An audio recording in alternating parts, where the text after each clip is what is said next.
last time, and then we have chapter 3 now, Lakshan and Lakshanabhas. Yes. Oh, we haven't even started that. No. And we only have up to chapter 4, I think, or 5. Only up to chapter 4 in this one. So I don't know if the other translation is available, other chapters. Okay.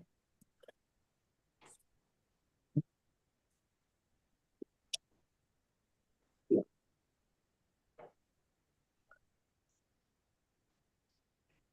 I hope somehow I think there's some internet issue going on. It is a bit slow. Look, we can hear you properly. Yeah, before I could tell, like my picture was kind of little blurry, so it's okay.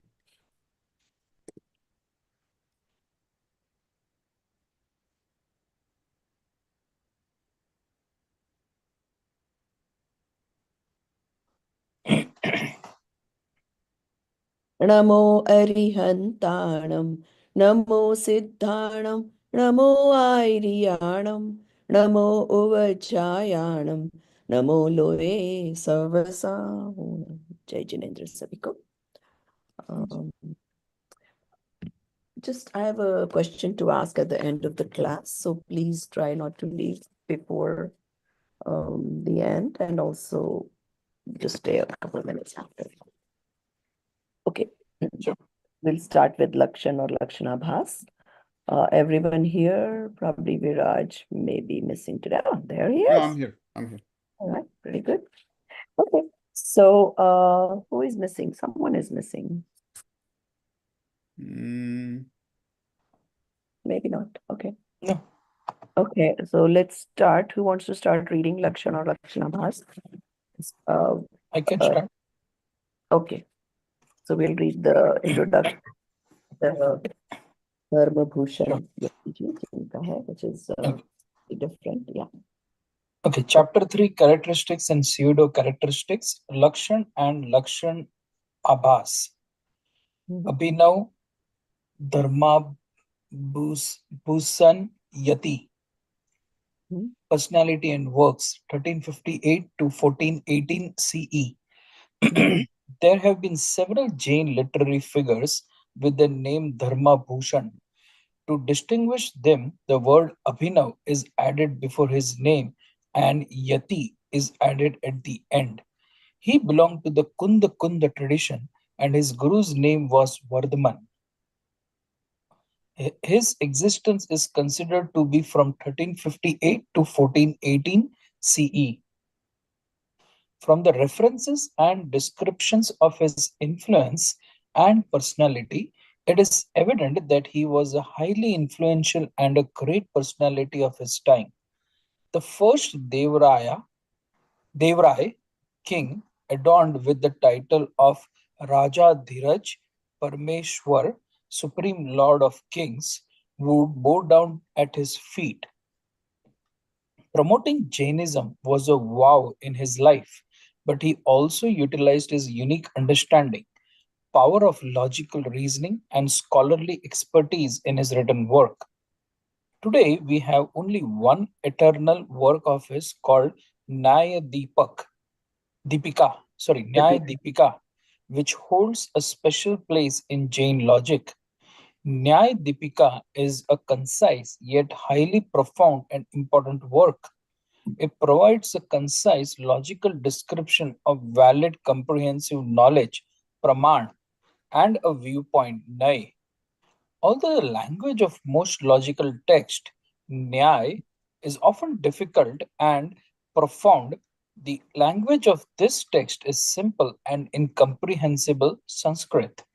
The presented text is based on this very principle. Okay. So this is a very different author, which we don't hear a lot about. Okay. Abhinav Dharma Bhushan Yati, maybe he hasn't written that many books, maybe just this Nyaya Deepika. Okay. So Jainism also comprises a lot of of course, laws of nature. But what does law books have? Logic, reasoning, why the case should be going which way. That's what law books are all about, right? So that's what this Nyaya Deepika does. Okay. Jainism does require a lot of grammar, a lot of logic, laws, rules. It's quite vast, okay? So some of this is very important to learn to really get to the depth of it.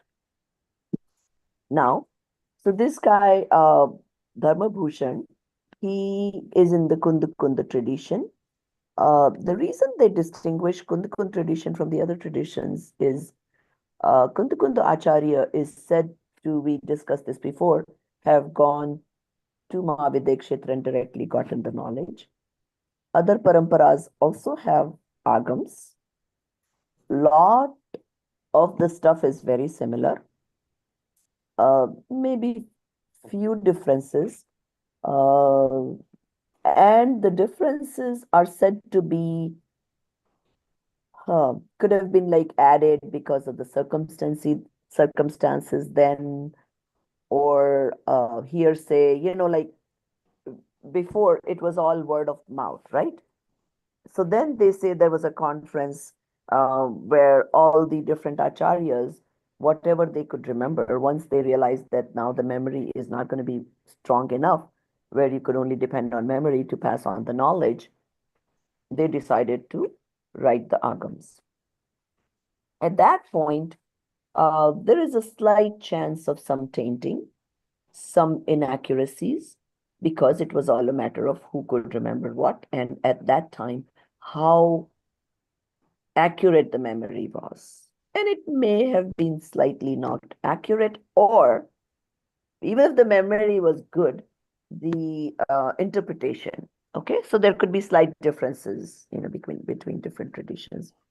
And not just the agams. I think also what happens is later on, depending on the social circumstances, if the acharyas want to propagate a certain things, they would emphasize those things in the books, right? In Murti Puja books, they would emphasize Murti Puja, those kind of things more. In Sthanakvasi books, obviously they ruled out totally Murti Puja. They were like, okay, no, none of that doing. And then, so obviously they emphasized more on the, uh, to them, like Guru, Acharya is as good as God, right? So again, they're not all completely wrong, I would say. They're just focusing on different things. So we are here to understand the comprehensive knowledge, right? So then we can understand, okay, it's different in this tradition. Maybe that's the reason. So we need to, for ourselves, it doesn't matter which tradition we come from. We want to know the complete knowledge. So we can decipher for ourselves where we want to be. Okay. So then this author wrote, a lot of logic, and this is one of those chapters which is going to talk about. I don't know, what did they translate Lakshan and Lakshanabhas to, or is that how they left it? Characteristics and pseudo characteristics. Lakshan and Lakshanabhas. Characteristics and Pseudo characteristics. Like not quite characteristics. Not quite. Okay, that's fine. That's fine. Okay. Auntie, So, can I just ask quickly? You said this is the Kunda Kunda Parampara. oh yeah, that's what you were talking about, right? So basically, I was trying to explain why it says Kunda Kunda Amnai, right, or Kunda Kunda Parampara. So now, I can't say for sure, but even if there are agams or books in the other paramparas on Nyaya and all that, they are not that much talked about. So when they say Kunda Kunda Parampara, what they're trying to say is that they focus on the granths, the 5 granths, 5 paramagams that Kunda Kunda wrote, because they are more like above and beyond parampara, right? They're all about soul knowledge and all that. And they focus equally on Nishchay as much as they do on Vyavahar. So yes, you should do Sanyam. I mean, we are reading these books. There's always a mix of things, right? But they also talk about the soul, and as you can see, the Tattva Sambandhi Bhul, that is not a topic very much talked about in the Shwetambar Parampara. So, and the kind of logic they give here is usually not talked about. I cannot say completely it is not found because I have not read all the Shwetambar Agams, read some. Okay, and then I find a lot of similarities too. Anyway, so in fact, tomorrow we are in like right now in Orlando, and there is a Jain group. There's a few families that get together here. So every time I visit, they meet every Thursday. So they ask me to teach them a topic. So last time, what did I do? I think I just generally talked mix of topics and generally how important this is and what in practical way you could minimum do is to associate yourself with the soul and not the body, and just general topics I took with them. So this time they've asked me to talk about Nav Tattva, in Shvetambara Parampara, it's 9 Tattva, not 7. In Digambar, it is 7, just because, I mean, it's actually still 9, that Punya and Pap is included in Ashra. So tomorrow I have to talk about the 9 Tattvas over there. I was thinking about it, what would I talk? I said, you know what?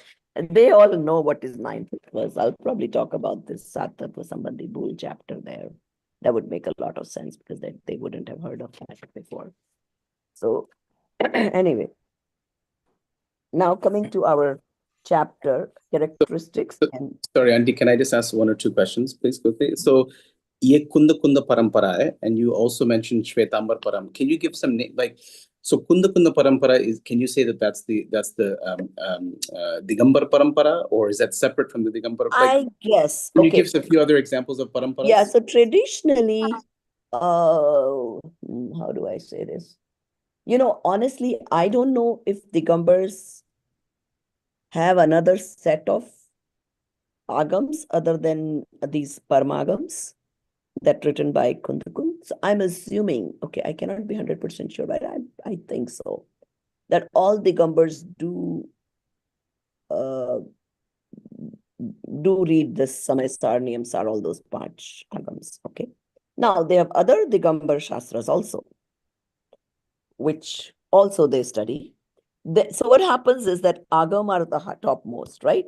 Then there are a lot of writers. They will write pujas, they will write stories, they will write other topics, like this one is a Nyaya Deepika is a topic. There's a lot of other stuff that goes on. And also tikas, right? Like And Bhashan. tikas, and yes, right. So Kunda Kunda Amnai, I am assuming they're just saying that they follow those Panch Paramagams. Okay. Now within Digambar also, they have Terapanthi, they have Taranpanthi. What else are they called? I mean, they have the normal like Murti Puja type of people in Digambar also. And they actually use real flowers, and they even do Havan, all kinds of stuff, right? Now, I wouldn't call it Kund Kund Parampara, but I would say Terapanthi is a subset of Digambar who don't believe in those kind of things like fresh flowers or doing havans or anything that involves more violence. And that's Digambar Therapant as opposed to Shwetambar. That's Digambar Therapant, which is similar to Sthanakvasi on the Shwetambar side. But there's also a Shwetambar Therapant. Yes, there's also Right. Therapant. That's true. It's kind of confusing. Yeah. Okay. So yes. And just one other thing, ये जो नाम लिखा है यहाँ पे, Abhinav Dharma Bhushan Yati. So this word Yati, I've heard many times in the past, it's some sort of Jain like religious figure. Can you explain No, more yes, details there? used to be sadhus at one time. Originally sadhus, but there was another name for sadhus. Slowly, then the yatis got distorted. I mean, they became what do you call Householders they became. like uh I don't know how to explain, but it's Okay. kind of like, for example, the Gambars would say the Shwetambar sadhus are not true sadhus because they wear clothes, right? Mhm. So another step down, yatis would not follow all the rules that the Shwetambar sadhus follow also. Maybe they would keep money and Yeah. like kind of things. Yeah. Could they be similar to like Bhattaraks Bhattarak. maybe? Uh-huh. Yatis? But original meaning of yati was supposed to be like a sadhu. I see. Okay. And then Even it changed. original meaning of Bhattarak was supposed to be, Bhattaraks were also supposed to be very Sanyami, preaching and all those things. Mhm. And then they got a little distorted, and now Bhattaraks are more like administratives of temples, collecting money, whatever. I mean, some of them are still knowledgeable also, and they can give lectures and all that. So Thank now here, do they mean it in the negative sense or not? I don't know. Maybe not. It looks like he was not a sadhu, but he may have been given that title of a yati. So, okay. Now let's talk about what is Lakshan and Lakshanabhas, okay? Lakshan means a characteristics. How do you define a characteristics? So let's start with a simple example. One of you wants a friend to go pick up your brother from the airport. Let's say he's coming from India. For whatever reason, you are busy that night. You absolutely cannot go.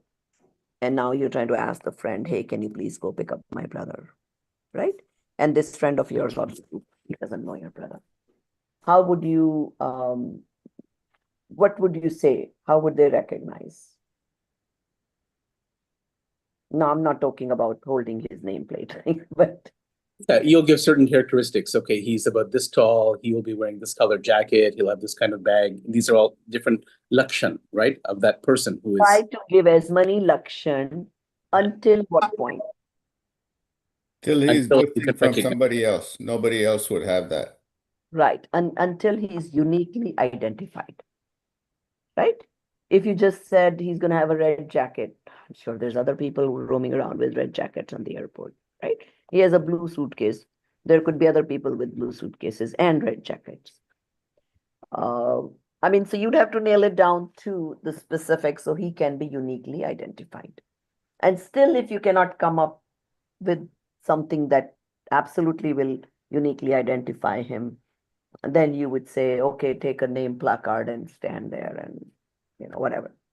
So anyway, so the bottom line is characteristics is something that can uniquely identify the lakshya. Lakshya means the goal. What we are trying to recognize, specify. Got it? So lakshya is what we are trying to recognize. Lakshan is what uniquely identifies the lakshya. Got it? And Lakshana Bhas is you think it's identifying, but there's a problem there. That is Lakshana Bhas. So let's say you told somebody three things: red jacket, blue suitcase, um, whatever, black cap, and you thought that was enough. And just so happens there was another person with those three characteristics. So then your description became Lakshana Bhas.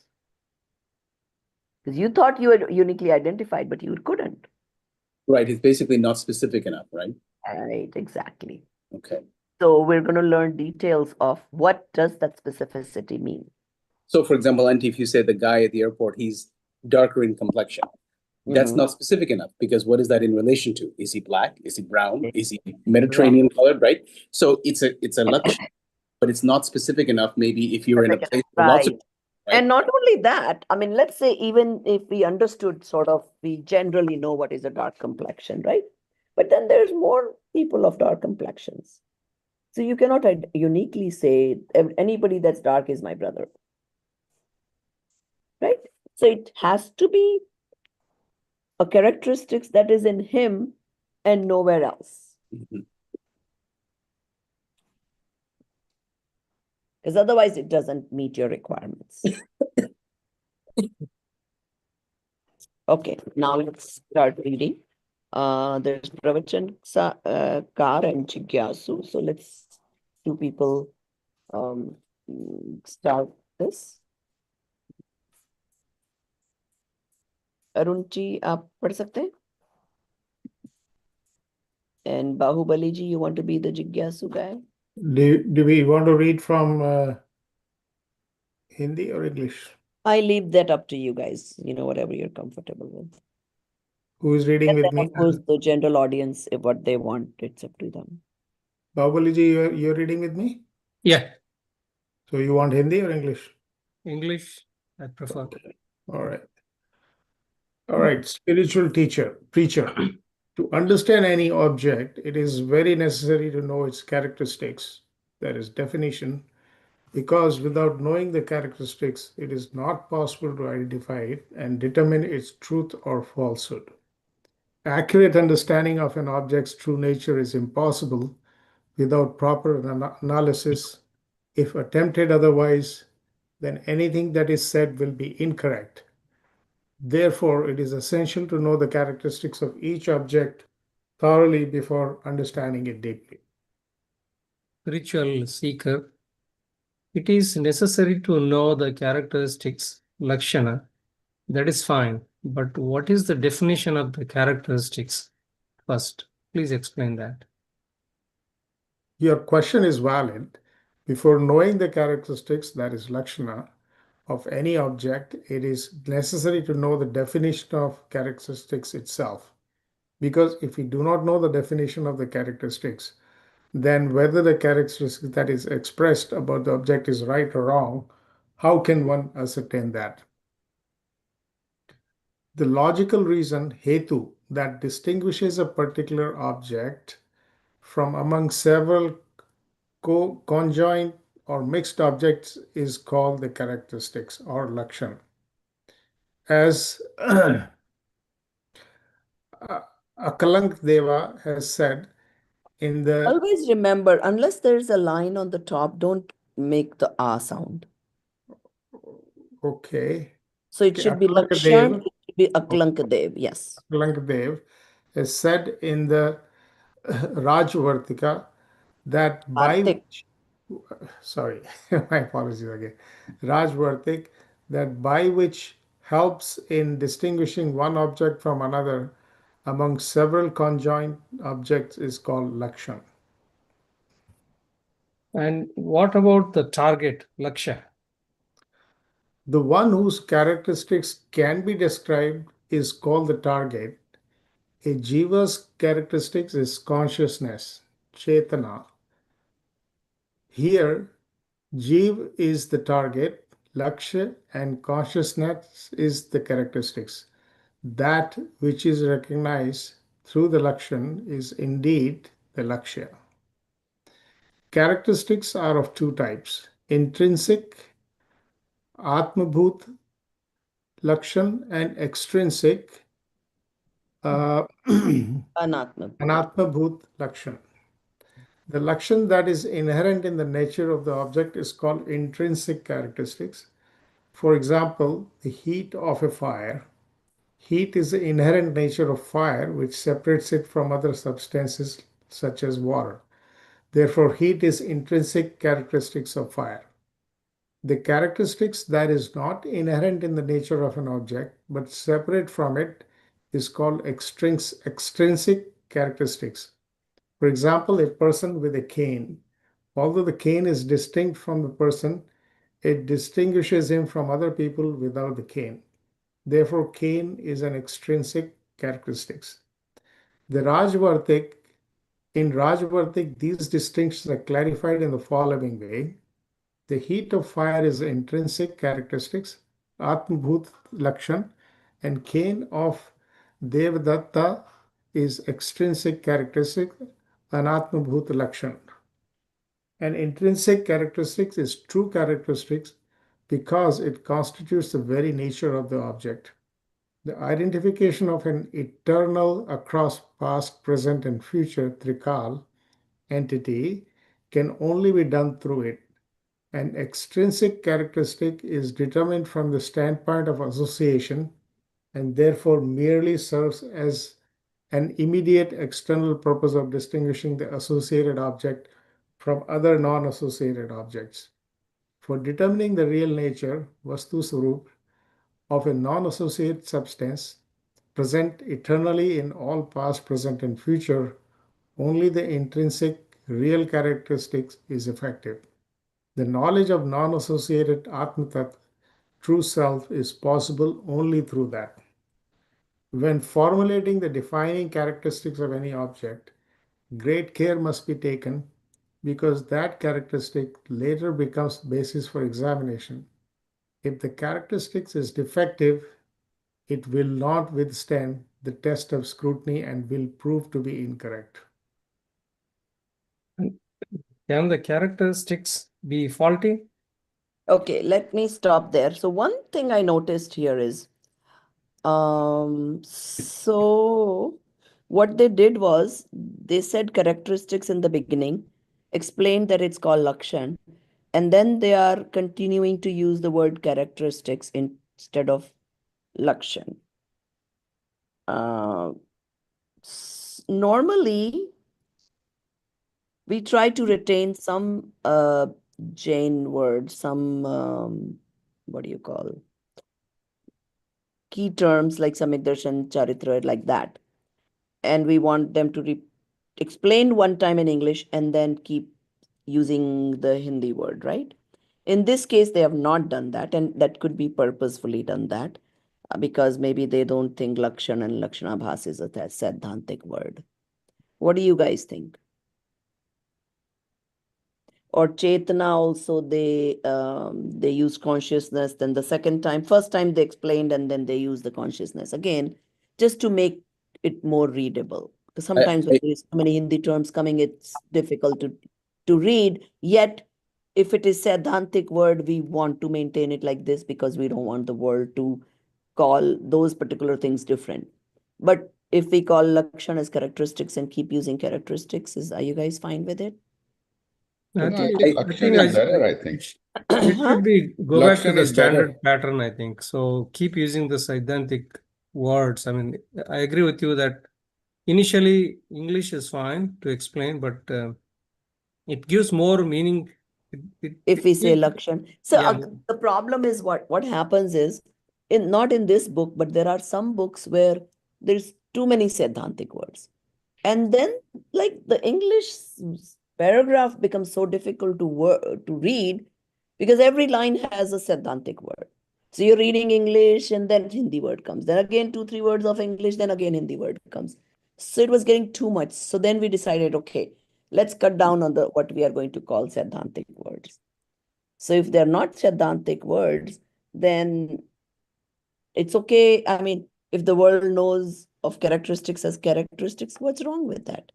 But We the don't need to problem, tell the world that, oh, Yeah. Jainism wants to call it Lakshan.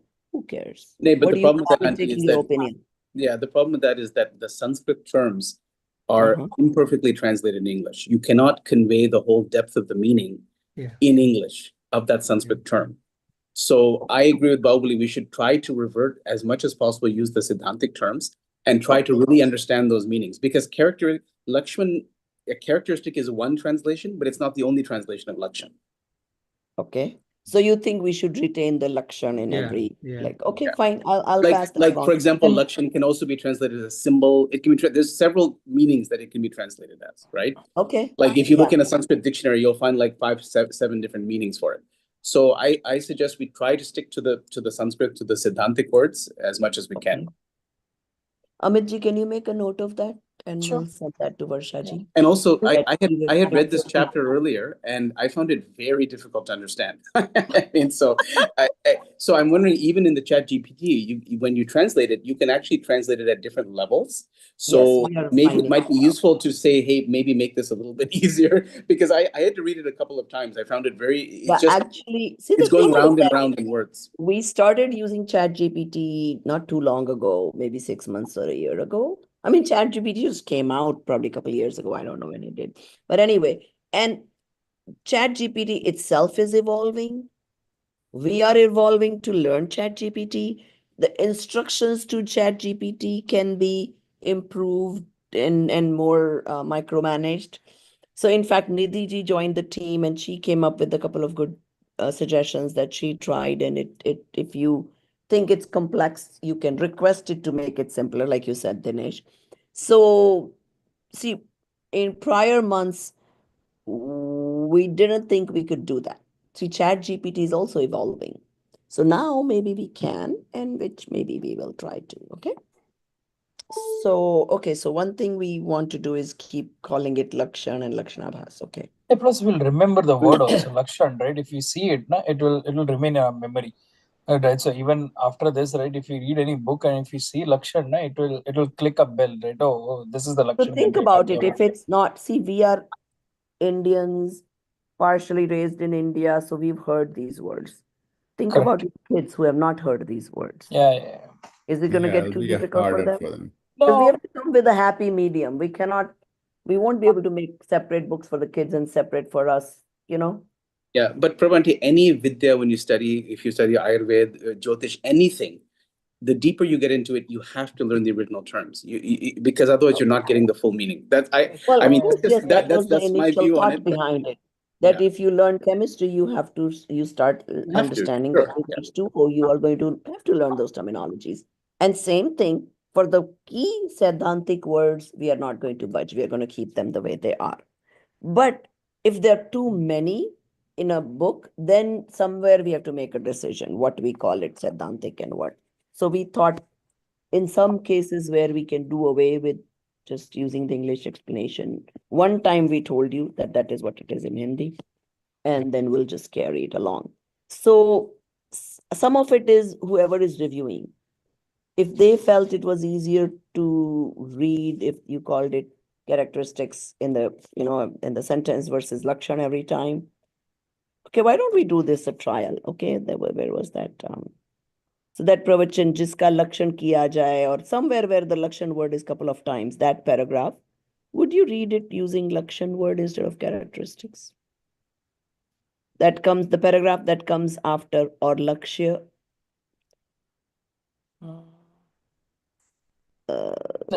which one? Yeah, After the Atma Bhut Lakshan and Anatma Bhut Lakshan? Before Atma Bhut and Atma Bhut, the paragraph prior to that. So after the characteristics are of two types, or even before that? So what about Yeah, the right before that paragraph. Read it instead of characteristics, use the word lakshan and see how it sounds. There the still Lakshan and Lakshya is getting defined. So their characteristics is But no, they defined it, but then Jeev, excuse me, lakshan, they called it characteristics. Jeev's Lakshan is consciousness, Chetna. Here Jeev is the target Lakshya and I think Lakshan is the characteristics. Consciousness is the Lakshya. The Lakshan, yeah. so. I think the paragraph you're So talking that about, is okay. it's like your question is valid. That's where it starts. That paragraph you're talking. Yeah. What about the Yeah. target Lakshya? The answer of that. So Atma Bhut characteristics and Anatma Bhut characteristics. So we should call it Atma Bhut Lakshan and Anatma Bhut Lakshan then. That is called that way only. Characteristics are of Right, two not that types, way, okay. right? Intrinsic There characteristics. it is. Atma Bhut Lakshya. Maybe in the paragraph afterwards, did they use characteristics? Yeah. Yes, that's where more characteristic word is being used. Correct. Something like the characteristics So that now is not. read that paragraph with using the word lakshan instead of characteristics and see how it sounds. That is much better. I think after that, characteristics are of two types. right? If you use, like, say, the lakshan that is inherent in the nature of an object is called intrinsic characteristic. There it could be called as Atma Bhut lakshan rather than intrinsic characteristics. For example, the heat of a fire, heat is the inherent nature of fire, which separates it from the other substances. And therefore, heat is the Atma Bhut lakshan of fire. The lakshan that is not inherent in the nature of an object but separate from it is called as Anatma Bhut lakshan. Yeah, it makes more sense. To me, it makes more sense. We remember that Atma Bhut, Anatma Bhut more rather than internal and external if we keep on reading it. So you think, let's say, well, your kids are small, let's say Dinesh's kids. No, I think, ma'am, in this paragraph, they starts with the Lakshana, and then they use the characteristics. I know Every time. they once they tell you, but then every time they're using the word characteristics instead of lakshan every time. So that's what we are trying to figure out. Yeah. You know, what would make it easier for an English first language person? Yeah, we need some first language person in our The team. first language Dinesh person is definitely will Dinesh have is tough time. raised Yeah, here. English is my first language. Yeah, Dinesh is raised here. But I'm telling you, there's another dimension. It's not just about ease of understanding, it's about conveying the depth of understanding, which the English does not do. So it's unfortunate. I mean, people who are serious about study, they have to start learning. I don't want to sound, like, for example, how do you translate dharma? You can't. There's like 50 different meanings for dharma, right? So you have to just start getting a sense of what that word means. Yeah, obviously. So dharma can mean several things. In our way, even within Jainism, it can mean several things. A lot of people think doing upvas is dharma. Yeah. Dharma is actually means true nature of whatever, right? So to us, that is soul, to be with your true nature.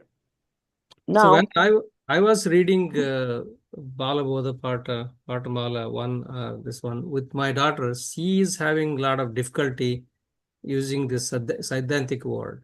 So she was trying to explain. Then whenever I say, like, try to say that word, she cannot remember. She was having because so she's definitely like the English word, but as you said, like, we grown up in India and we normally use these words. It's easy for us. I think in that context, yes, we need to use. Yeah, it's a big dilemma for the translation team what to do. I think it's okay to, I mean, in this chapter, I believe it's okay. Even though I like the Siddhantic word, but I think it is better. I think because we can be used by everybody. Is not as Siddhantic. We don't need to insist that the kids have to learn the word lakshan. Yeah, for example, Samyak Darshan, I would insist that they must understand what is Samyak. Samyak Darshan, right? Samyak Darshan doesn't mean real perception. I mean, real perception doesn't really explain Samyak Darshan that much. I think even though I would like, but I think this format is fine, I believe. Okay.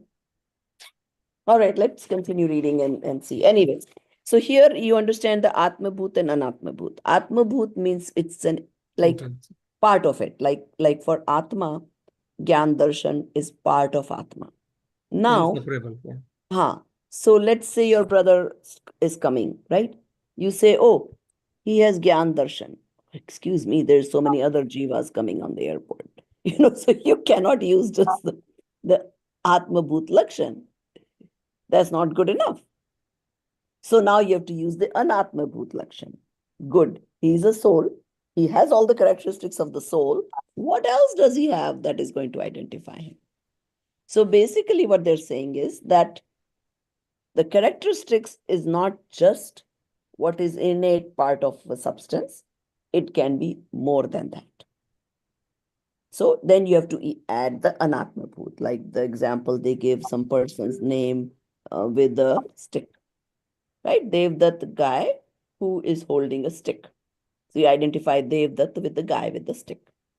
Okay. So, Andy, is it correct to say that Jnana is an Anatma Bhut Lakshan of Atma? No. Can somebody else answer that? No, it cannot be. It is the Atma Bhuta Lakshan. Jnana is not separate from Atma. I mean, it only exists in Atma. Okay, so it's not correct. Right. It's part and parcel of Atma. Just like fire, warmth is part and parcel of fire. Ideally, Upyog should be, right, Prabhaji? Upyog is both knowledge and A perception, right? lot So, of things, right? Chaitanya. Upyog, Gyan, Darshan, Sukh, Virya.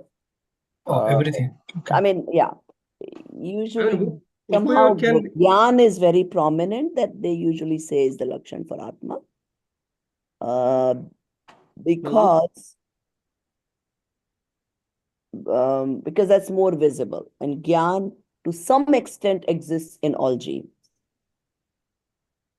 So that's the reason they somehow they put that out more, even though Upyog, I mean, a lot of them are things that only exist in Atma and nowhere else. but Upayog is just the action of the attribute. No, Upyog is a combination of Gyan and Darshan. That's all. No, I'm That is saying, your focus. but I'm saying like each and every object, even non-Jiva object also have Upayog of their attributes. No?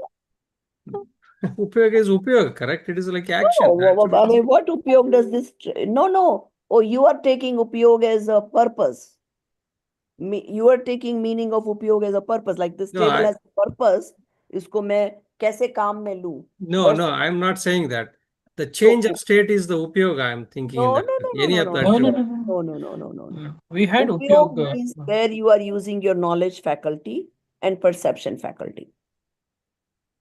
Correct, but the Upayog of Jnana and Darshana is it's Upayog of that is called where How you use would it. you find table to have that Gnan and Darshan? No, I completely agree. The Jnana and Darshan not exist, but Upayoga is exist in each and every object. Upayoga of their attributes. Oh, okay. Give me example. Table Okay, has yeah, what attributes? like you take the mango, it color is changing. That the attribute of that color, That is color paryay. attribute. You're mixing a paryay with upyog. Upyog has nothing to do with paryay. I don't know what you're getting confused. Yeah, maybe in some words. Yeah, the changing aspect of the mango is the paryay. Its paryay is changing, not upyog. But Jnana Darshan is also changing its state as it uses its, correct? That is every dravya has to change. Yeah. So that is the dravya guna in each of them, whether it is Pudgal, whether it is Jeev, whether it is, and they're all dravya still. They all come under dravya, right? We have 6 dravyas. So all will have the samanya guna of dravya, which is dravyatva. Remember we studied, right? Astitva. Vastutva, dravyatva, prameyatva, Guru Lagutva. aguru lagutva. Those 6 will exist in all of them. Yes. So dravyatva basically says it has the changing capability. But that doesn't still mean upyog, okay? Okay, yeah. I thought Upayoga is when the attribute is active. It is active in what sense? Jnana guna active in what sense? It is knowing itself, knowing other things. The changing ability is available in all the dravyas, but that is not called upyog. Okay. So now we understood the Atma Bhut and Anatma Bhut, right? So we understand what is Atma Bhut Lakshan, but we also understand that may not be enough to identify something, right? Now, so the characteristics, Lakshan, will depend on what your Laksha is. Your Laksha can be a group of things. It can be a subset of something. It can be an individual. And your Lakshan will depend on what you're trying to identify. And that's why most people get confused, because they don't identify the Laksha first. That what are you trying to identify? Then accordingly, you will have to decide what the Lakshan should be. So can I just ask, if let's say your Laksha is to identify a Tirthankar, then can you say that the Lakshan of the Tirthankar is Tirthankar Namakarma?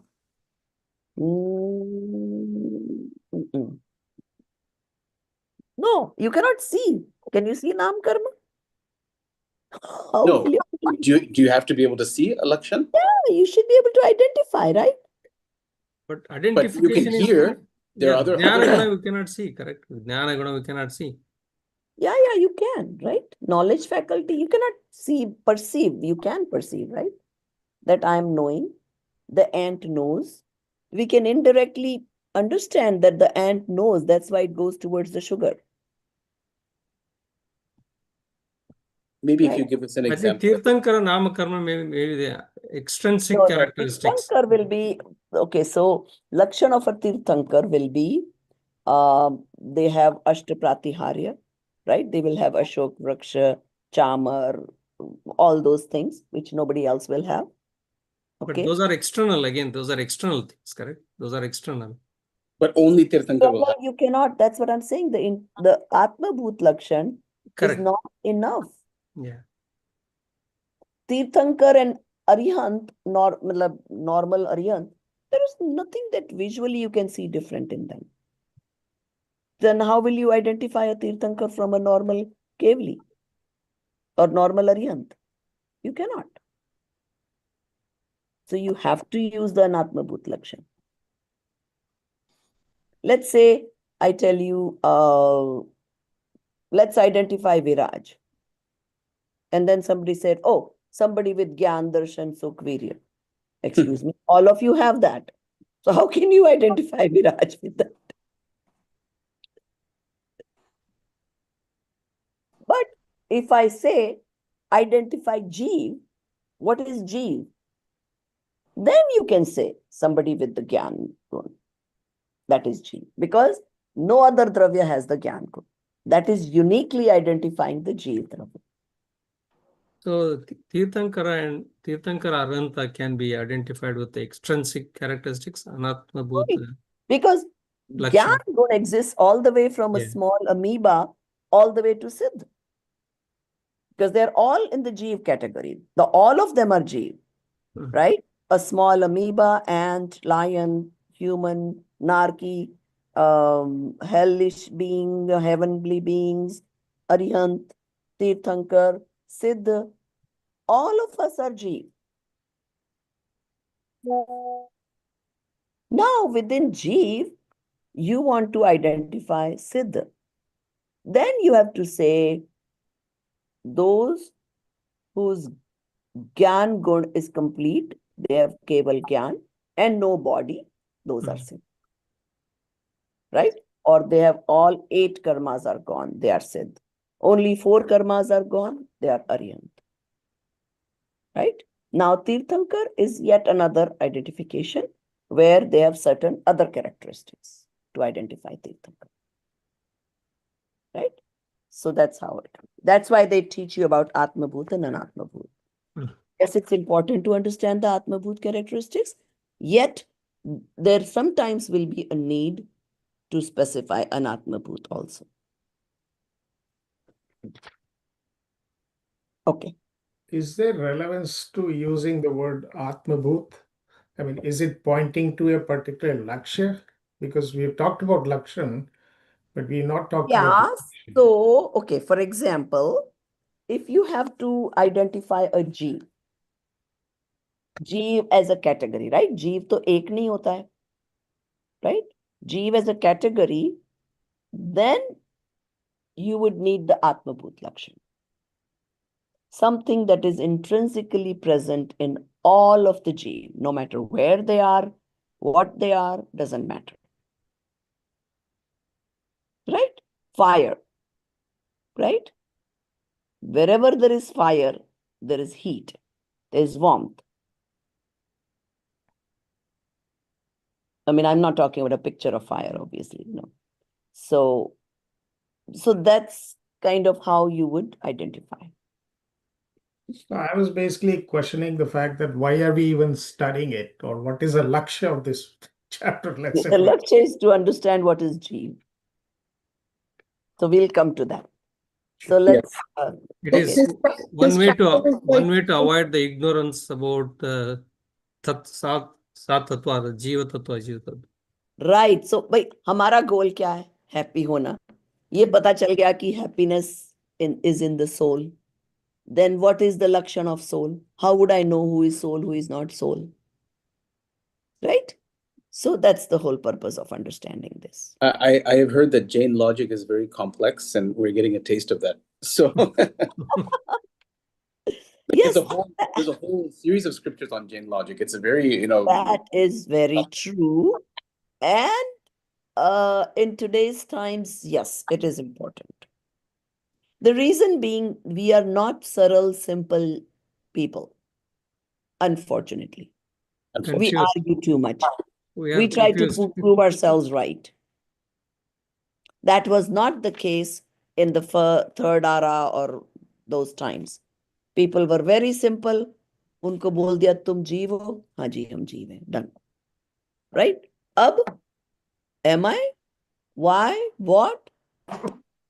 So, especially the kids, everything. Why? exactly.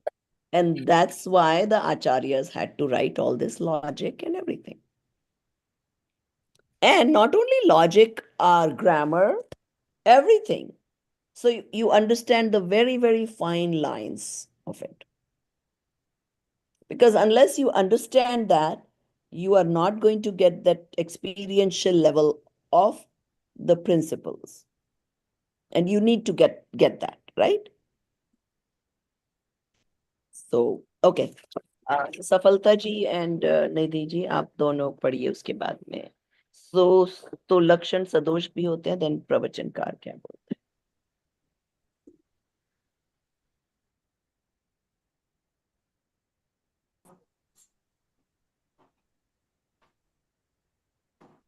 Should I start? Yeah.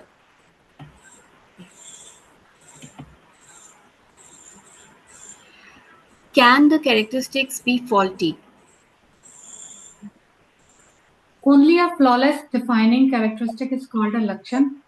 Those which are defective are termed pseudo characteristics. Three kinds of flaws are found in pseudo characteristic. Lakshana bhas. Avyapti, non-prevalence, non-inclusion. Ati vyapti, over-prevalence, extension of character beyond the determined object. Asambhav dosh, impossibility flaw. The presence of the characteristic in a part of the target is called avyapti dosh. For example, calling dark complexion the characteristic of a cow or the horn as the characteristic of an animal. All cows do not have a dark complexion, and similarly, horns are not found in all animals. Therefore, both these characteristics are flawed with avyapti dosh. So did everybody understand what is avyapti? It's not enough to distinguish. Use the one that is Perfect. Not enough to distinguish the characteristics. If it is present in other people also. And not present throughout the body, right? And not present through that whole category. Yeah, whole So, whatever. Yeah. At least whatever you say should be present in all the cows. Now, Correct. let's say you say cows have horns, which is true. Cows have horns. But it is prevalent in other than cows also. Goat also has, I don't know, whoever other, deer has horns, and so many other people do. So now it's extra prevalent, right? It's in more than just that category. So that is ativyapti. And when they gave the example of cow with color versus animal with horns, that is, I know this gets so confusing to explain all the time. What did you just say, Viraj? Avyapti. not enough. Not enough to distinguish. Not enough to distinguish that category. That category, right? Somebody write that statement because I'm going to keep forgetting it.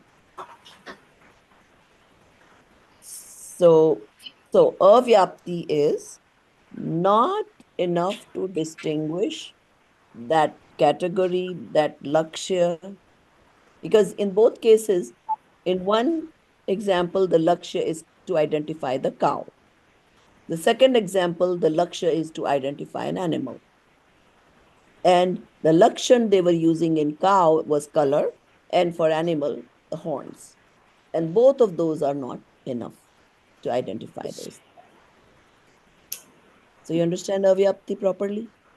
Not only enough, but also it this what you use, it also exists in other category, correct? It's avyapti. Vyapti is the bound. Avyapti means it can be beyond that. Narrow. It could be narrow, right? Avyapti. Opposite, no? Vyapti is too broad. Avyapti would be narrow. Vyapti. So it's too narrow to define a characteristics, right? So like a horn could be anywhere, right? So it's too narrow to define a cow. Not enough characteristics. Not enough. Narrow means not enough. Right. Not enough. Yes, correct. No, yeah. Okay. But also they're We using need this. to get this properly, take notes, because this is going to get so confusing. This avyapti and ativyapti gets very confusing. So, So try to write it in whatever you understand kind of sentences. So you can. So they give a good example with the horns, right? Because if- Vyapti is inclusiveness, we call include. Vyapti in general means spread. So for the avyapti dosh, Mhm. when it talks about the horns as an example, it says the avyapti dosh comes when you say cows have horns, but horns are not found in all animals. And the ativyapti, same using that horn example, is saying that other animals besides cows have horns. So it's just turning it around a little bit. Like that same example, one is saying that horns are not found everywhere else, and the other is saying that horns are found apart from cows. Avyapti, ativyapti. Yes, I think you're making a mistake. No, no, no, no. Those are using both the- examples of avyapti. Yeah. No, the other one is ativyapti. Guys, you're reading it wrong. They're not using horn as a characteristics of cow. They're talking about horn as a characteristics of an animal. So there are Right. two different examples here. So don't confuse. Yeah. Okay, that's fine. That's what I meant anyway. But yeah. But the idea I is changed it to tell you what would be ativyapti. But that's not what is written in the book. right. But the So point yes, I was if making you is would that use one horn is as an example for cow, that would be ativyapti because it is also prevalent in other animals. Yes, that is correct. That is correct. Okay. Yes. So sort of you said it correctly. It just doesn't match in what's in the book right now. Okay. Okay, let's continue. So everybody got a sentence or two written about avyapti in your own words. So you can uniquely identify what is avyapti. So can I repeat? So avyapti is one that exists everywhere, cannot be used for the single category. No. Oh gosh, I keep forgetting my own sentences. What did I say I'll before? No, say but what- you can't say dark spots because dark spots can be anywhere. Yeah, that's what. It's not everywhere. just enough to say a cow. No. Dark spots because not all cows are dark colored. It's not enough identification. Right. Yeah. There are yeah. lighter color cows too. Yeah. So even if some cows But have dark Not spots, enough characteristics to it's identify what is identify the it as a cow. I'm Yeah, so- kind Okay, of like can trying to everybody understand. first write this before I forget? No.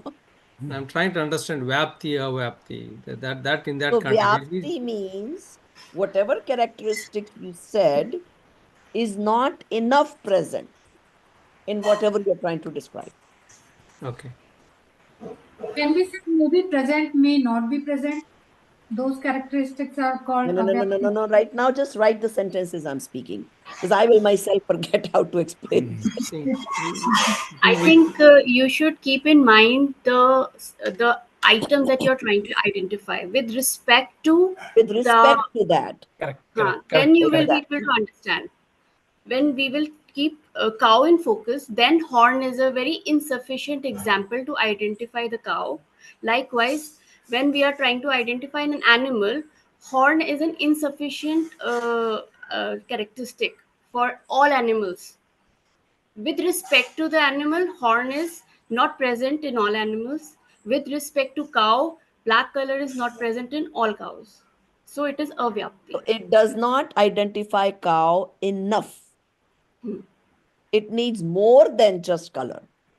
black color rather in this case. So there are more colors present in cows, more I than think black. if you read the next two sentences, it'll be more clear. Yeah, but did everybody write a sentence or two about avyapti? So yeah, if I ask you again, you'll be able to explain to me in your own words. Yeah. Okay. Okay, let's continue reading then. If we consider the defining characteristic of a cow as a horn, then that characteristic will be fraught with ativyapti dosh because the characteristic that remains in both the target and non-target is called the ativyapti dosh. So do you understand this ativyapti business? Target and non-target. So your target was what? It exists in both. In this case, what was your target? Cow. On Cow. Right. No. You Cow, have to cow. remember, don't make that mistake. You have to know No. what your target is. No, Okay. Ativyapti example, horn is a target, right? No, Ativyapti. no. First, you identify what is your target. Based on that, you have to understand whether this characteristic is good enough or not. Because it will all depend on what your target is. Okay? So now they're saying, so if cow was your target and horn is your characteristics, tell me, is this enough? Or is this uniquely identifying? It is enough. All cows have horns. So in some sense, it's enough. It meets requirements. But there are other there's a animals little that have horns. problem. Yes, because there are other animals with horn. So that's why it is. So now if I tell me, bring all the cows, the guy is going to go bring cows and bakris and deer. Right. I'm going to have a problem. Anything that has horns will come into that. Yes, right. Yeah, so each cow has a horn, but having a horn doesn't mean that that animal is a cow. So reverse. Therefore, it's over prevalence, right? And how we are going to use all these Lakshan and Lakshanabhas? I don't want to eat Anantkai. If I don't even know what is Anantkai, how will I give up eating Anantkai? I have to know. How do I identify what is Anantkai? Okay. Now the Anantkai category, Kandamool is only one part of it, which is root vegetables, right? The whole Jain community is making this mistake of only removing the root vegetables out of their diet and calling themselves Jain. Whereas the similar characteristics of Nigodhya Jeev exists in the Anantakaya category, which is a lot more than just Kandamool. For example, honey. 99% of the people haven't even heard of that. So, for example, honey, alcohol, these types of things. These are all examples of Anantkai? No. Those are different reasons, not that. वो तो directly उसमें तो 2 इंद्रिय 3 इंद्रिय whatever है, वो तो अलग ही कैटेगरी हो गई. We are talking within one sensed beings. Also, so one sense you have to consume for your survival. That's understood. Now we say, okay, bhai, you need one sense, go ahead, because you have to breathe, you have to eat. Within eating, can you reduce your rag dvesh such that you don't eat too many infinite amounts of these things? So we find out that the root vegetables have too many. And I mean, don't make faces, don't have this guilt trip on you. But the point is that at least know the truth, right? So Kandamool is a category that has Anant. Anant means infinite bodies, infinite souls in that one body, right? We're talking about nigod, like infinite nigods. Infinite nigods, Okay. right? That is nigod category basically means multiple souls in one body. Okay. Now, multiple souls in one body also happens. Let's say Loki. I don't know if anybody has grown Loki in their garden. So Loki, अगर आप जब beginning में आती है ना, and then some Lokis grow up to this much and then they don't grow, and they have like a furry, like a texture to it. That is also considered Anantkai. That's nigot. That is not very. Hmm. But once it grows and has the smooth skin, then it's no more nigot. Then it is okay to eat. Same way, there is leafy vegetables or certain vegetables that break equal parts too when you break them. Those are also anantapani.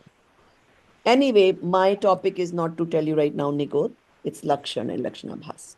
So But that's very interesting because it gives us that practical aspect of why we're studying this. That's right. So that's the practical aspect that, oh my God, I never knew. All since childhood, I only knew this root vegetable ka bhajan maine suna. And which is great that I really admire the Murti Pujak Shwetambars who made it a big deal about not eating root vegetables. Thanks to them that we get Jain food on the flights and everywhere now in the world. So, but then, I mean, there are other things also that at least you should know. Whether you can follow it or not is a different question altogether. Okay.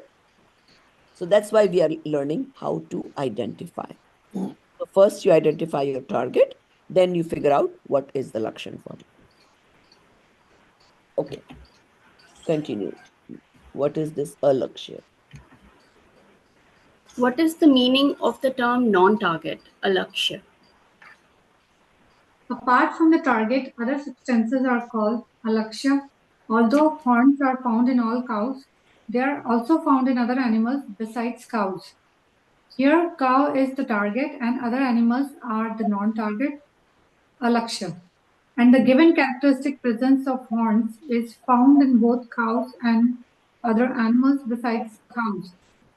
Therefore, this characteristic, lakshan, has the flaw of ati vyapti dosh. The characteristic should be such that it is present in the target but is not present in non-target. When the characteristic is not completely pervasive in the target, it incurs avyapti dosh. And when the characteristic is pervasive in both the target, lakshya, and non-target, alakshya, it incurs ativyapti dosh. So everybody And understood Ati Vyapti now? Yeah, the last paragraph is very good. Yeah. So it It clearly clears everything. explains anything that is any characteristic that you thought, oh, let me identify this thing with this. So right away you see, is it present anywhere else other than the target? If yes, sorry, you didn't identify it. Yeah, Got it? that is very clear how they explained it in that sentence there. Right. So, And it is when Prabhaji, it's in the laksha and it's in the alaksha, then it's Uh-huh. ati. Exactly. Okay. Now, how would you simplify the avyapti? Because you really have to be very clear because this avyapti and ati vyapti is extremely confusing. Actually, ati vyapti is relatively easy. Avyapti is the more difficult one.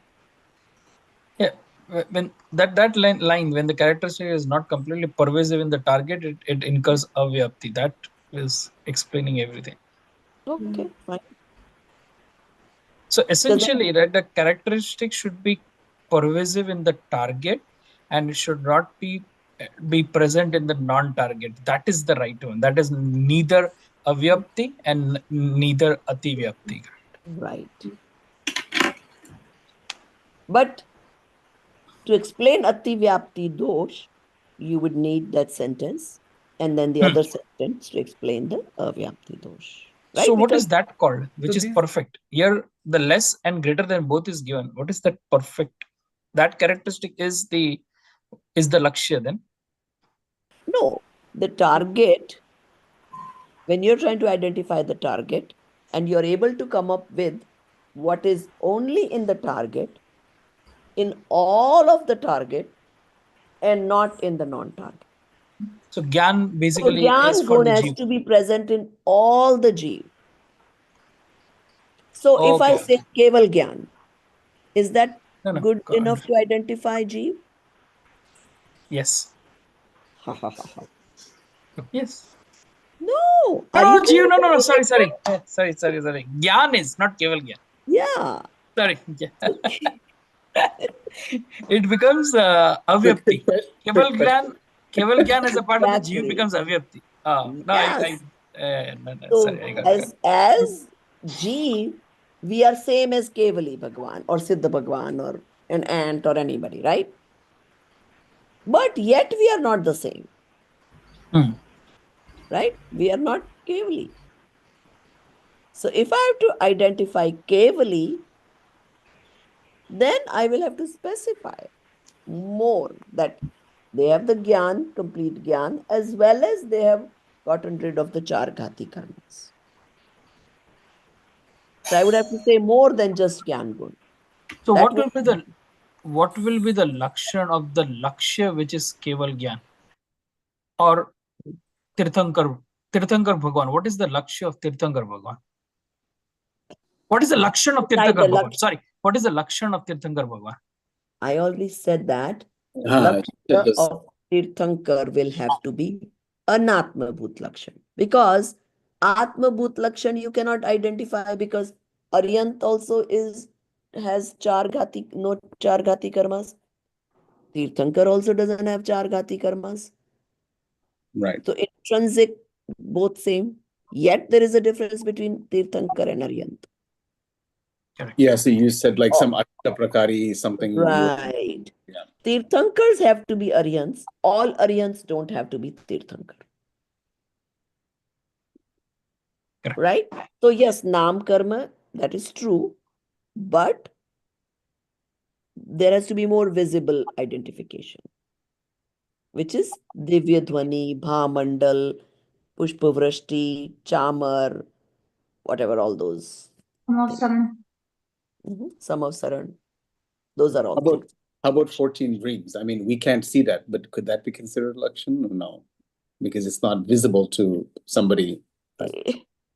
See, it all depends with the context. If you're only trying to understand it, yes, you will say 14 dreams. But if you're actually going to identify that, hey, how would I know if I see a Tirthankar somewhere? Then you'll have to tell the outside characteristics, right? Mm. But in the book, you have to describe, then you can say, yeah, Tirthankar's moms have 14 dreams, 16 dreams. But then I- it's not their Lakshan, it's mom's Lakshan, right? Yeah. Yeah.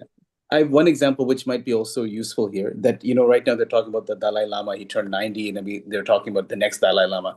So when they find the new lamas, the new Dalai Lama, it's very specific about Lakshan. Okay, Lakshan, this will be like this, the person will be born here, mother will be like this, father will be like this. So even now, the current Dalai Lama is saying, I will be reborn and these will be the Lakshan, basically. He doesn't use the word Lakshan, right?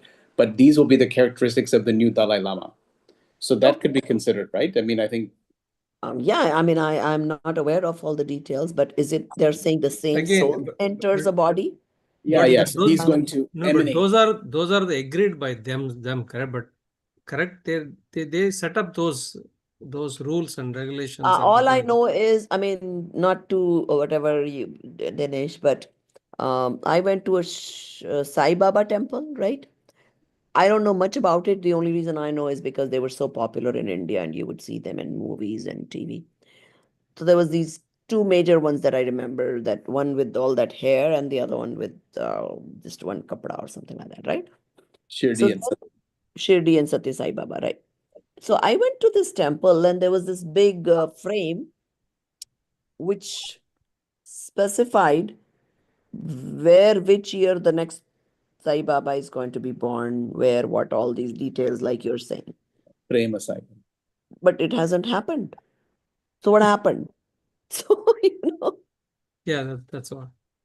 Well, they say that the new Sai Baba was already born. I think Arun Bhai is And also, I watched one episode where they, not Dalai Lama, they identifying this monk is where he born. So they took whatever the things that monk was using, he died. So they identified few families and their kids. They went and took those items that monk used to use it.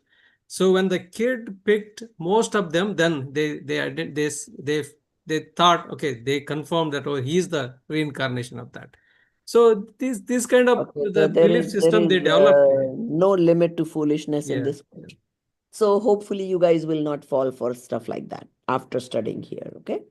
So yeah, I mean, after studying all this, what is the probability that this soul of Dalai Lama has done exactly the karmas that it would take Yeah, to reincarnate into a kid which will again become Dalai Lama? it's Very very little rare. chance. It's not impossible, but very little chance. So that we will learn in Panchaparavatan, correct? Yeah. So, But yes, it's good because this predict lesson is not a problem. There's all kinds of sciences out there, astrology and whatever, logy and there's kundali, whatever. There's enough knowledge out there that can predict the future. So not a But this is problem. good, Auntie, because you can apply this once you start You to can learn apply, this. yes, You can yes, apply it to different situations, and that helps to understand, I think. So yes, yes. useful. I mean, yes, astrology is a real science. If you go to a real astrologer who is actually knowledgeable and he tells you a little bit few, instances of your life in the future, fine. They may happen. Hopefully, if it's a good astrologer, they could happen. So yeah, they could help you be better prepared. Let's say they tell you, this is how long you're going to live. Oh, wonderful. Now I found out I'm dying in 5 years. I can plan my life, right? I would use it like that if I had to. So it's not that all that knowledge is false or not to believe. These are sciences. Jainism has books on, astrology and whatever logy that predicts the futures. So no problem with that. But understand, they can only predict future using map. They cannot change your future. So even if you find out your future, don't go into, okay, now wear this green ring and blue, whatever, or do this puja and your future is going to be bad. Now it's going to be good. No, that's not going to happen. Okay. Okay. So And there's so Asambhav. right. Okay, let's read that. Yeah. And The, Asambhav. the impossibility of a characteristic in a target is asambhav dosh. For example, characteristic of a human as having horns. Here, human is the target and having horns is the characteristic. Therefore, this characteristic is flawed with asambhav dosh. I understand that you have now clearly understood the concept of characteristics and pseudo characteristics, lakshan and lakshana bhas. Okay. So did Got you it. guys actually understand what is pseudo characteristics? Those are the ones Yeah, where the you dosh. cannot define the Lakshya. There is a flaws in the character. The ones with the flaw, Yeah. you think you are defining, Yeah. but they don't meet those criteria. They have Right. one Yeah. or two dosh. That Yeah. is pseudo. That is Lakshana Yeah. Bhas. Okay. Avyapti, Ativyapti, and Asambhav. So if it has any one of those dosh, then it is Lakshana Bhas. It is not Lakshan. Okay. All right. Go ahead. Yeah, this is a very good example of anikantavad, right? You're looking at from different angles, right? And considering what is lakshan. Like not so we started with right saying that not lakshan. We look at from the dosh standpoint also and determine that this is the true lakshan. Yes. So this is the classic case of anikantavad, right? From having multiple viewpoint, right, to see things, and then only determine that this is the right intrinsic characteristic. Yeah, and its target is very important. Okay, for example, Lakshya. where we are right now, it's a senior committee, right? So among senior, like everybody is extremely knowledgeable.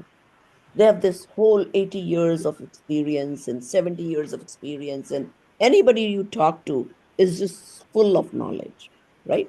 So yesterday, I was talking to this lady. I always thought, because I had heard from different sources, that in Hinduism, you go to Nirvana, you go to moksha, and you can come back. That was at least so far my understanding. If you guys know anything different, let me know. Okay. That's because I thought I had heard that from a learned person. Anyway, so yesterday I was talking to this lady. She's very, very knowledgeable in whatever Hindu scriptures. and she very much talks kind of like Jainism. And she's also genetics, very hi-fi learned woman and all that. So, she was telling me, like, I know what my final abode is, and moksha and whatever, she was using those terms. And I was like, when we go to moksha, we never come back. What do you guys do? Do you like come back from moksha? And to the contrary of my belief, she said, no, once you go to moksha, you don't come back. You can come back from Vaikunt. So in Hindus, Vaikunt, I Swarg. think It's Swarg. It's a Swarg. Swarg. Bhumi or It's a something like Swarg. that. Yeah. Vaikuntha. Yeah. Right. Swarg. It is a Swarg. But I've rarely heard this in the Hindu philosophy, that No, you I go think somewhere and never come back. in Hindu philosophy, there is a recycle happens. Like we say, like 100 Koda Kodi Sagar, they say like go there because consciousness is one, it recycles because it want to create Maya. It is Like after Pralay. But that's Yeah. what I thought. yeah. But then, no, then recycle doesn't mean you never No, come back. recycle in the sense like it will manifest and unmanifest. Manifest and unmanifest. So unmanifest is not an option in Jainism. No, that's correct. I'm not talking about Jainism. I'm talking about No, Hinduism. but this lady seemed to say the same thing. No, that's not true. So you take the three school of thoughts, correct? Like Advaita, Dvaita, Vishishta Advaita. They are different phases, and then it becomes one, and ultimately it becomes many. So it is up. Yeah, I thought that's sort of what I'd heard before. No, I think many people like there is Radha Madhava, whatever that they think exactly. When I was talking with them, it's exactly like same. But if you look at the Krishna teaching and all, they say like there is a Maya is one. Okay, there is a chat GPT and Krishna. So it seems like in Hinduism, maybe there's different philosophies. That's what it sounds like. There's like hundreds of different. I used to think exactly like you said, Bahubali. That's what I'd heard. You can go and come back and go and come back, and that was like their moksha. Yeah. But then this lady yesterday surprised me by saying, no. Once you go to moksha, that's it. There is no coming back. That's your final abode. And also, Which school of thought she was from, I don't know. I don't know what she is referring to. I There think is she was there is a Sankhya Yoga. There is the Sankhya Yoga is a little bit similar to Sankhya is like only Nishchay. Yeah. That's what Sankhya is. Yeah, that's what they're talking about. Some people, I think. Nishchay means Never mind. Like, we are not like learning here Hinduism. I'm just anyway. The reason I brought that up is like there they don't even know what their target is. Yeah. That's what I was trying to get at. It's like, it's like a moving target. Hey, that's no good. You must know what your target is. Only then you can find out what your lakshan is. What is. And also, I mean, just to end it, I know you said you don't want to talk. So in there also, they say like you are soul. Once you go there, you may come back as a matter also. I mean, it's no. Okay. Anyway, Hinduism is not one religion. It's 100 different religions. Possibly, right. That's why they think we are one of them, like because we're just another philosophy. And Buddhists as well. They think we're all part of that. Yeah. Right. Anyway, let's not worry about that. But my point to make here was we should understand if our target is moksha, we better understand the lakshan is that, oh, you're not coming back. Sorry. It doesn't matter what Hinduism says, what Christianity says, what anybody says. So we must understand our lakshan and lakshya. And also the lakshan and the lakshana bhasa is really could be the foundation for the discriminative knowledge, Veda Vijnana. Exactly. Yeah. Yeah, Veda Vijnana, because yes, that's how once you are 100% sure this Roop Ras Gandha is not my soul. Absolutely not. Yeah. Then you can identify that, hey, this is not me. Yeah. So anything else is like doubtful. It's all some shade. So there should not be any doubt left. So that's what this is all about. Okay. And we understand Prabhaji, in your example of the seniors having a lot of knowledge, if I say if somebody who's knowledgeable is a senior, that would be a Divyapati, right? Good one. So now let's understand what dosh is he talking about? Yeah, he already said. What? Ativyapati, right? They could. Yeah, that's right. Because that knowledge is in seniors, but it's also outside of seniors too. It's So okay. But Viraji gave the very good definition that not enough to distinguish on Yeah. the Avyapti. He Yeah. came up with a really correct one. Yeah. A very meaningful. Yeah. Okay. It's interesting. I'm just thinking, how am I going to tell these Svetambars tomorrow that they don't have a good understanding of Navtattva? Navtattva Sambandhi Bhool. Oh my God. It's okay. Anyway. So, chalo, let's continue. So we all understand Asambhav, right? So if I say that this person that I see in the mirror or this Zoom call or whatever, oh, that's me. Which dosh is it?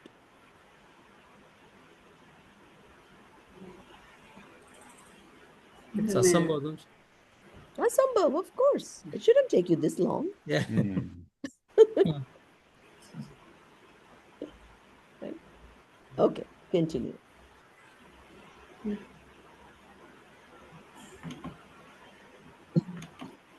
Got it? I understood it well. Now that you understood, tell me, is one who possesses omniscience, is Keval Gnan is characteristic of a Jeev soul? Listener. No, because here the Jeev is the target and omniscience is characteristic. The characteristic should be present in the entire target, but omniscience is not found in all Jeev. Therefore, this characteristic is flawed with a avyapti dosh. If we consider this characteristic to be correct, then beings like me, you, and with sensory scriptural knowledge, mati shruti gyan, will be considered a jeev. Then Right? consider sensory scriptural knowledge as a characteristic of a Jeev.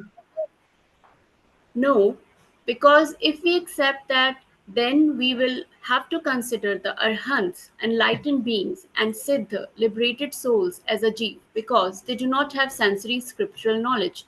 Therefore, this is also a vyapti dosh. You have said it correctly. Now I, listeners, shall respond that which is formless, amurtik, can be called Jeev. Is this correct? Yes, because all jeev are formless, so there is no avyapti dosh in this. This characteristic is also not correct. Although there is no avyapti dosh in this, there is ativyapti dosh. Because apart from Jeev, the substances of Akash Dravya, Dharma Dravya, Adharma Dravya, Kala Dravya, space, medium of motion, medium of non-motion, and time respectively, are also formless. In the above mentioned characteristic, Jeev is the target and other substances apart from Jeev, that is Ajeev, non-soul substances, become the non-target. Although all Jiva are formless, but other than Jeev, space and other substances are also formless. Matter, Pudgal, is the only tangible substance. Therefore, this Lakshan being pervaded with both target and non-target, it is with Ativyapti dosh. If that which is formless is Jeev, has to be considered, then the other four substances of space, etc., should also be considered as Jeev. If we consider the lakshan of the Atma to be color, smell, taste, and touch, then Wonderful. Were you sleeping? It is an impossible point. It is impossible for Atma to possess color, etc. In this case, there is an impossibility type of flaw. Such flaws are only known as asambhav dosh. you That's, explain I the think, flaw. how I felt when you guys all didn't respond immediately. I should have said, are you guys sleeping?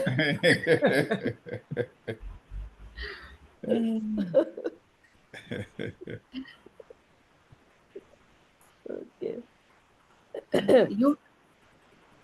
You have explained the flaws in these characteristics So please tell me what is the correct characteristic of a jeev. The correct characteristic of a jeev is consciousness, chetana, that is active consciousness, upayog. In Tattvartha Sutra, it is stated Upayoga Lakshanam, meaning active consciousness is the characteristic. It does not have a Vyapti dosh because consciousness is found in all the jeev, and there is no Ativyapti dosh because consciousness is not found in any substance other than jivas. An impossibility flaw cannot exist because the active consciousness is clearly seen in all jivas. Similarly, one should analyze and consider every characteristic and pay complete attention to these factors while formulating new characteristics, lakshans. Can you provide one or two examples to understand better? No, the time is up. The time is up. I have provided an internal example, that is of soul, and an external example of cows and other animals to help you understand. Now you should contemplate with other example yourself. If you don't understand, you can discuss it among yourself. If you still don't understand, then I'll explain it in detail tomorrow with several examples. Remember, understanding comes from comprehending it ourselves, not from being explained. Therefore, one should strive to be diligent and contemplative.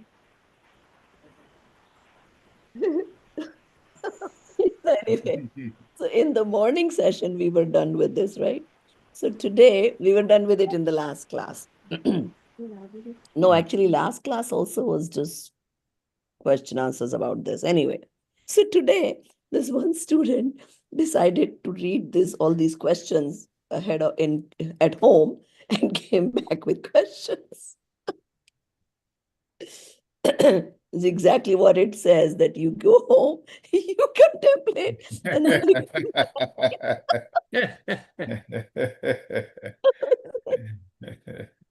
so anyway, so this was the confusion he was. So read the question number 4 and tell me, what do you guys think?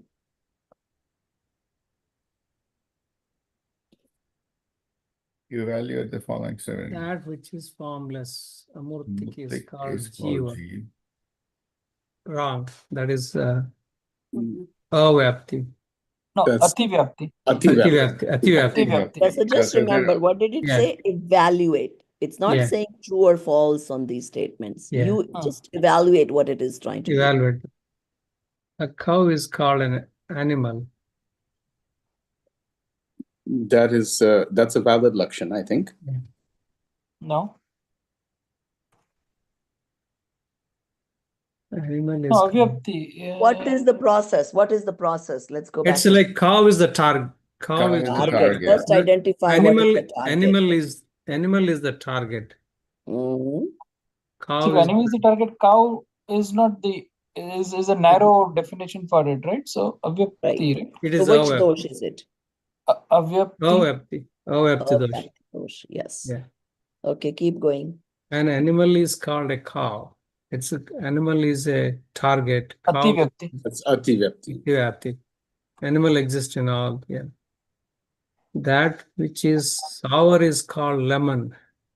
There could be other things that are sour. So Hmm. sour is the characteristic. Lemon is the target. So that's Ativyapti. Ativyapti.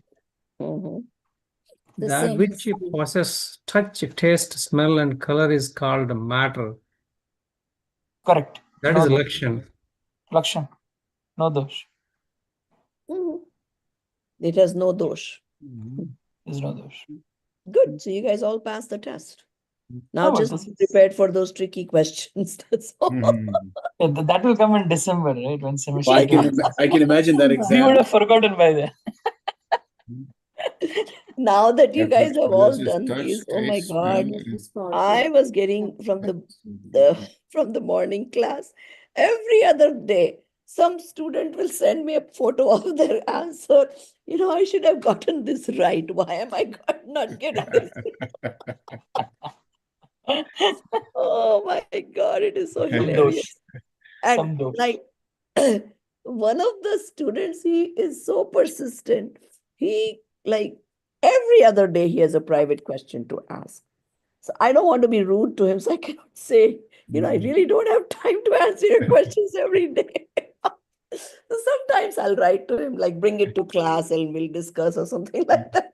And he's like, ma'am, by then I will forget the question. Ma'am, I'd have the question when I study. So, and then I don't have everybody's phone number saved, right? So I get this random phone number and I'll get this photo of the paper. And why is it wrong? My question.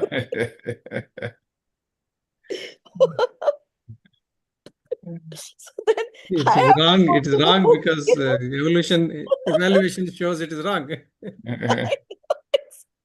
It's so funny. Oh my God. I should have made a generic question, like, go back and read your books. So the other day, what was it? VV3, he had a question on apratyakhana varan. Something like that. Yeah, varan, huh? Which one was it? I forget. Anyway, no, sorry. Anarth dand vrat. Oh, okay. Okay. Maybe since you took the test, you would Yeah, remember. I did mistake on that one. Yeah. So Not it was engaging. about Jameen Khodna, Narth Dand Vrat hai. And he's like, book says that. How can I be wrong? So then I said, go back, read the first sentence of the Anarth Dand Vrat. So basically, how they trick you. Jameen Khodna is not Anarth Dand Vrat. What is it?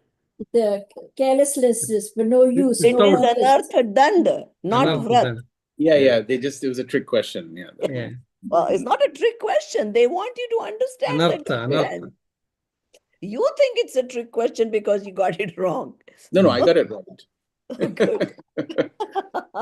What I meant is that they inverted the question so that you The had to point think the other is, way. yes, they want you to understand the difference between the vrat versus the actual mistake. Because otherwise, you think you understood it correctly and you keep going on with life thinking, oh, I'm following, I'm doing anartha danda vrat when I'm digging. And it's totally the opposite. So it is Aimlessly, yeah. important to understand it correctly. Without anartha, artha, no artha, no purpose. No purpose. So it's purpose without purpose, hinsa. Yeah. And if you say it's vrat, obviously it is not. So Rat means maybe you're indulging, correct? no. Vrat No, means no, in a you've sense like taken a vow of not doing Vow, it. take a vow. Vrat is vow. Wow. Right. Vow So not to here do. they're trying to explain to you what are the anartha done, yeah. without them. purpose, hinsa, or danda means you will get the punishment. Yeah. Even though it is non-purposeful hinsa you are doing, but you will get punishment. Get punishment, yeah. Don't think that, oh, it's okay, what's the big deal, I can afford it, 1 hour shower, it's fine. So not to do that, yeah. No, yeah. So that's... Prabhaji, can I ask you one question? Can we go back to this upyog? upyog lakshanam, Yeah, right? so the So upyog active is, consciousness. right. So consciousness is actually a mixture of gyan, perception, and active consciousness means this gyan is always active, right? So even in the smallest of being, I don't know what would be smaller than, I guess, Nigod, right? Than even amoeba. Even Nigod, You were frozen. it exists. No, Prabhaji, can you say it again? You're frozen in between. So what is the exact definition of upyog? Okay, so upyog means that I'm actively knowing. Okay. I'm conscious of things. Right. Even the smallest being, which would be Nigod, is also conscious of its being. Right. And that is what is active consciousness. And it includes the Gyan faculty. It includes both pair, correct? Jnana Yes. darshan. Jnana darshan. It's a combo. Mhm. And the Gyan never stops. It's not like it may be less or more, but it doesn't stop. That's what they Okay. mean by active consciousness. Okay. So ek indriya, one sense, right? Being would have less gyan but more darshan, something of that sort. No, it will have more Jnana Varniya karma. So it will be more like Aware. opaque or not able to let the full Gyan come into existence. Mhm. Oh, But okay. it will never be completely covered. It will always be active knowledge. Yeah. A bit that's like when I took the test, the Jnana Varan Karma came. Then you realize you have Wait, Jnana wait, Varna Karma. wait, let's think here. What did I say? Jnana Varna Karma is going to give you what? Less Gyan. Less Gyan. No, It's gonna knowledge. block. Circumstance that you forgot or you Knowledge cannot find it obscured. in the book. Now, It's not it less, is your it's choice pure. what you do with it. You could have done your Purusharth, spent extra hours. It was the blockage. It was the karma. It was just a Mohan, blockage. That's where they say, Karm bichare kya kare, bhool teri adhikai. Jnana Varna Karma was there, but Antaraya was also Just a active. putgal. It cannot make you do anything. Antaraya was also active. Or you can't use that as an excuse. Okay. Then after the result, Vedaniya started. But see, Bahubali ji, he got some punya. He did some punya bandh because he warned us about Yeah, this. no, you, And so correct. you got Punya Bandha. My Papa.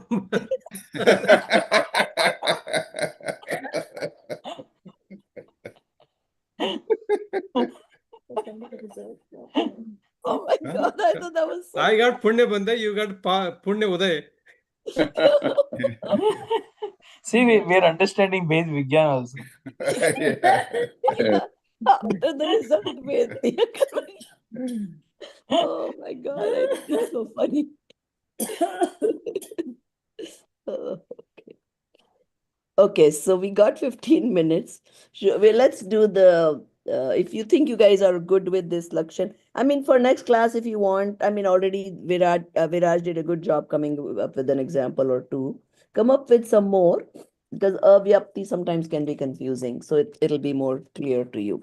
And these exercises we already did, which is a good idea. And even these the definition of atma bhut and anatma avyapti and ativyapti, whatever you highlighted in the book or wrote it, yeah, keep it on the side for you because it will help you whenever you're trying to answer something in the exam. Okay. All right, so let's go to Pancham Gunsthanvarti Shavak Vidyara Pratimaya. So, first of all, when do you get Pancham Gunsthan? What is Chautha Gunsthan? Let's talk about that. Where crow, Samikya? the crow, the Samik Darshan? Ananta Kashaya, what is it? Anantanubandhi. Anantanubandhi Krodhamanamaya. Yeah, it's gone. because gone. Right. And what else? What else identifies fourth Gunsthan? Antaratma. What happens? What happens when you become The Antaratma? self-realization is happened. The experience of the soul. Samik Darshan.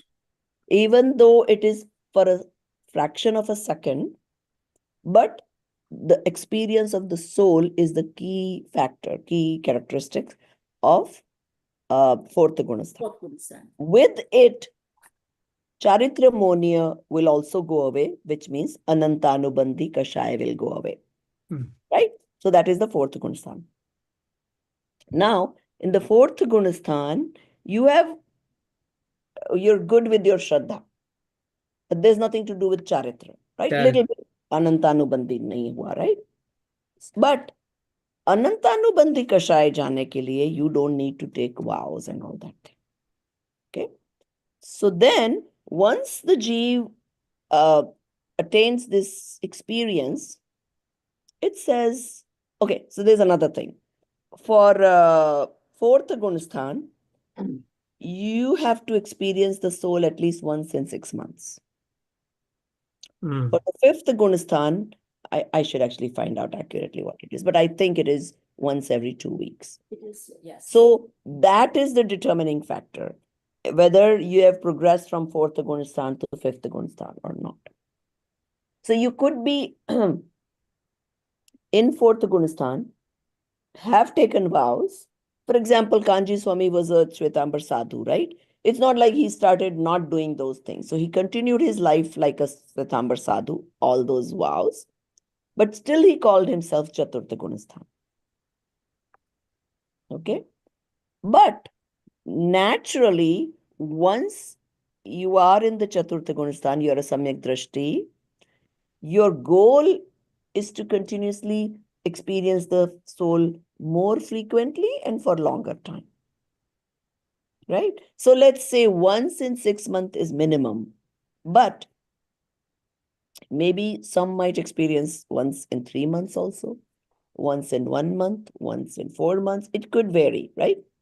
So the goal the person is trying to say, oh, let me reach this at least once in 2 weeks, right? Now, as he is in the process of doing that, naturally, now this is not by force that, oh, because I want to become Pancham Gunsthan, let me do this, whatever it takes, right? Because his soul's ability to be with itself is increasing, it naturally feels like taking certain vows. And that is what makes him in Pancham Gunsthan. So he will get experience of the soul every 2 weeks, minimum.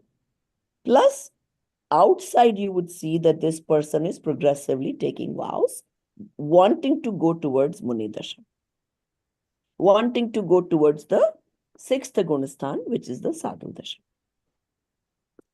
Because technically to reach that state where you can live without clothes, you can tolerate all these things, you need that level of purity of soul.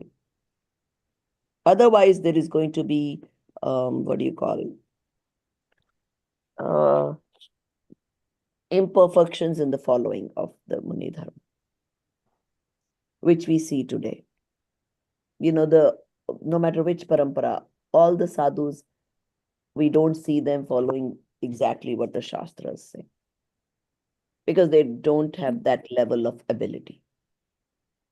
Okay? And what So when they, you say soul experience, what does that mean? what's that? When you say soul experience of the soul every 2 weeks, what does... So you are sitting in meditation and you are able to actually experience the soul without any other thoughts going on.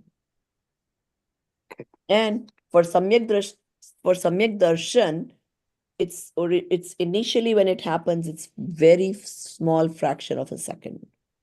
Basically, your Shraddha Gun, Darshan Mohniya ke karma temporarily dab jate hain, which causes you to get this experience. But dabna means what? It can also come back, right? At which point then you lose that experience. But still, once you experience, so it's like part of you, right? That, oh my God, I know what it is. So it still will make a change in your life, because you're constantly will be remembering what it felt like.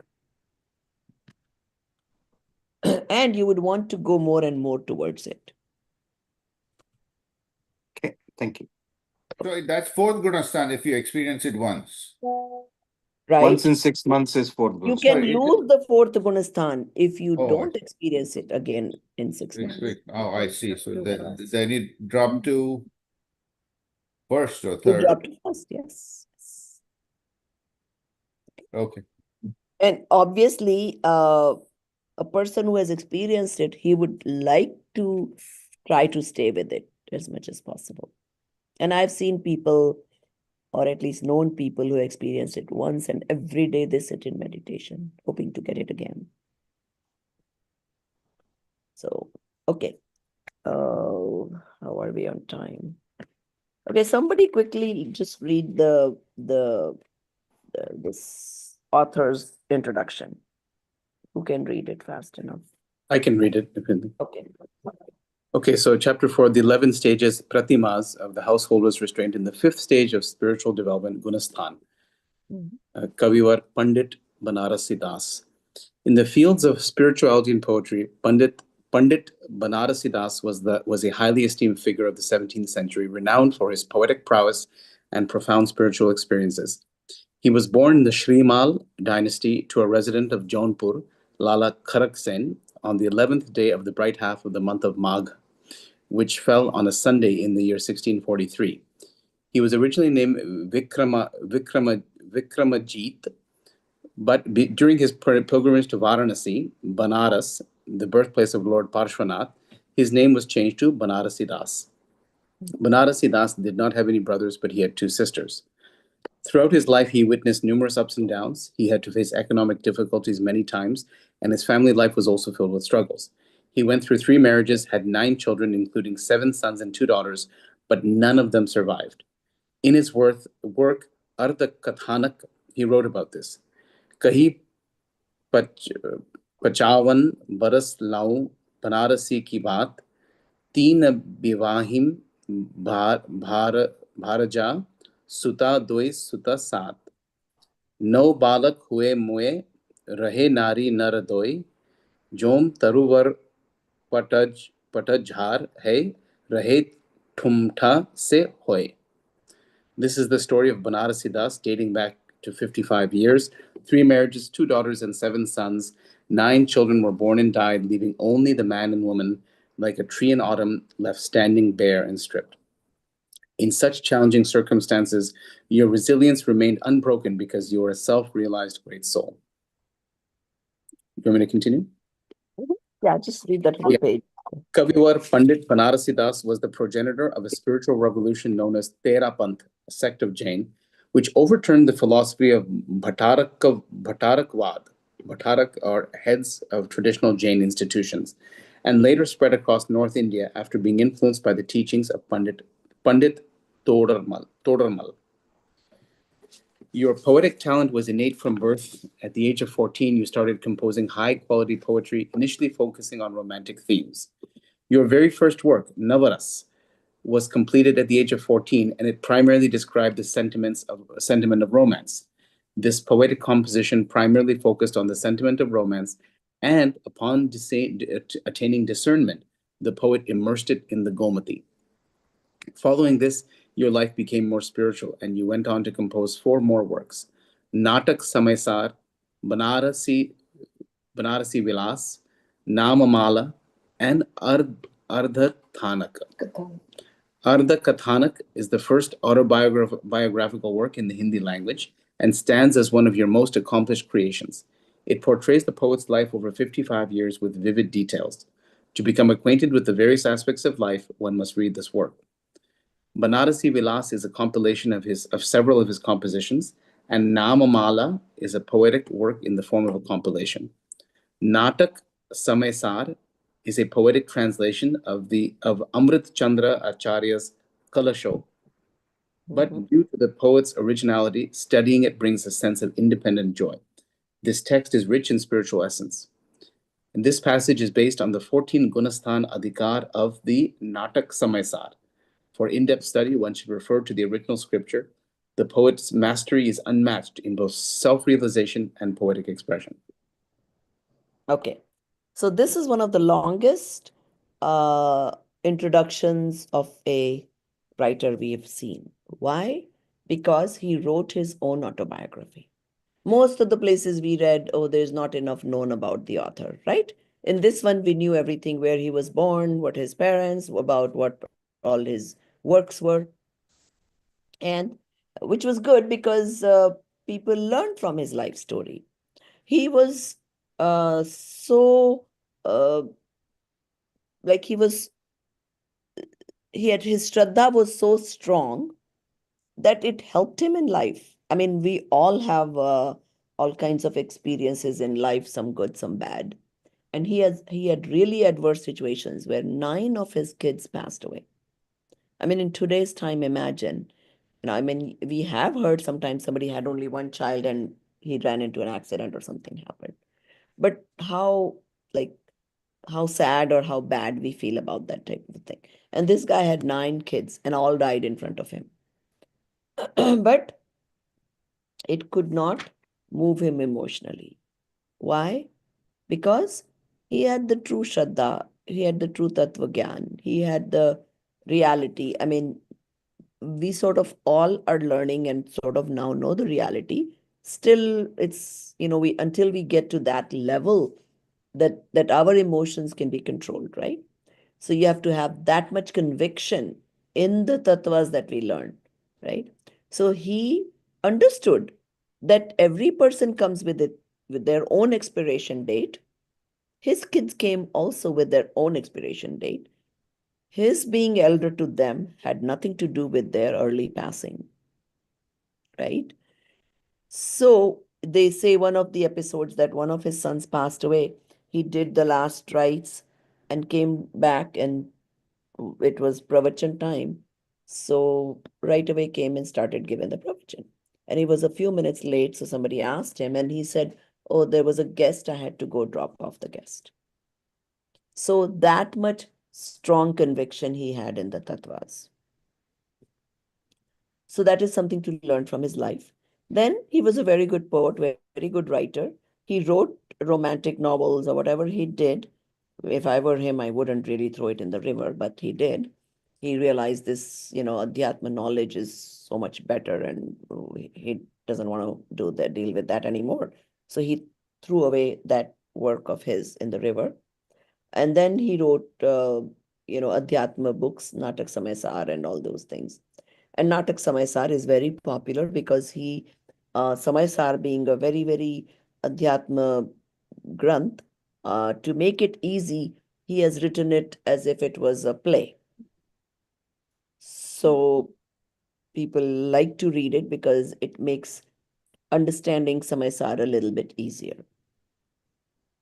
And as you can see, even though we are reading these small chapters, but they're all coming from some big major granths, right? So this chapter they have taken from Natak Samaysar, and which was written by Banarsi Das Ji. And then also other point to note here is, these are things you can highlight, by the way, that he started the Terapanth. So Terapanth, did we already talk about that today? Like, is the Amnai that they don't, Digambars can use flowers and live things. And like I said, I've also sometimes seen them doing havans. But Terapanth is a subset of Digambar Parampara, which does not use all of that. So they're more towards purist. And it seems like he started that. That is the true religion. Don't be using all this fresh things and hints of things. Sort of like Terapanthi and, Sanakvasi and Terapanthi in the Shwetambar Parampara. So he started the Terapanth in the Digambar Parampara.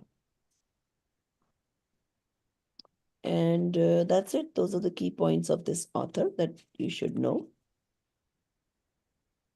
And that, this Kahi Pachavan, we already read the English of it, right? Basically, Bharja means wife. So it says that, I'm talking about myself, that I married 3 wives. He had 3 wives, 2 daughters, 7 sons. And they all passed away. And he's comparing it with in a tree, come fall, all the leaves fall. And what is left? Just the main, what do you call it? Trunk of the tree, Trunk. right? So basically, he's saying the same thing, like just like fall, all our kids passed away and we remained like the trunk of the tree. So that's it. That's about the author. And then we'll continue next class by studying the rest of So before one becomes sadhu, they go through these 11 stages. basically it's like practicing to be sadhu. So you try to give up more and more and more. So you understand that you have that much tolerance to be able to take that level of, wow, to become a sadhu. Okay. Sorry, I just can I ask a quick question? It's a very basic question. Yeah. जिसके हिंदी में कहते हैं ये हास्य रस के कवि है, ये प्रेम रस के कवि है, ये बनारसी दास प्रेम रस के कवि है. How would I say that in English? रस इस रस के कवि है. Yeah, I know they called it romantic, but actually that's No, not but good. is it like genre? What would be the right word for रस? इस रस के कवि है. हास्य रस, प्रेम रस, whatever. Emotional, maybe. I think No, a genre would be emotions is different okay, description. but you know what? Actually, there should be a word. Unless you study English literature, well, unfortunately, English literature is not Rus. It's just one type of books. No, not really. That's not Actually, you do true. have Rus, right? You Yeah. have But I think that suspense. It's like the Navaras, right? Navaras. Genre. it is genre. No, It's Dinesh is genre. right. What जो हिंदी में समझ में आती है वो English में ऐसी बात नहीं समझ में आएगी. Yeah, honestly, I don't know what genre, what Even is it used for. Is it used for romantic songs or No, scary it's just a songs certain or type. Just to describe a type or yeah. no, that doesn't quite that doesn't describe that word. See, Navras is specific to Indian It's basically Indian culture. In Indian culture, there are 9 types of emotions. Like if you go to South, where were we? In Kerala, they had this show. There was like different shows that we could go to. So we went to this one show. It was called Navras show. So this one guy, dressed up in their Kerala or whatever thing, he would show the 9 emotions in the dance.